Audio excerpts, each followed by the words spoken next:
Hello guys, in this video I'm going to show you how to make flight information available in Microsoft Edge on the Outlook website. But first I just want to mention, don't forget to subscribe to my channel because at 100,000 subscribers I am going to show you my whole YouTube revenue statistics and growth strategy, how to make money online. Now let's jump into it. First of all, open the website.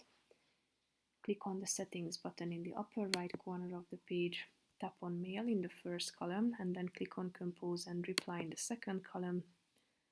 Scroll down to the Microsoft Edge autofill section and here you can make flight information in your inbox available directly in Microsoft Edge. Tap on this button. Once it turns to gray, click on the save button down below on the right side corner of the page and it will be updated automatically. So that's pretty much it for this video, guys. See you in the next video. Bye bye.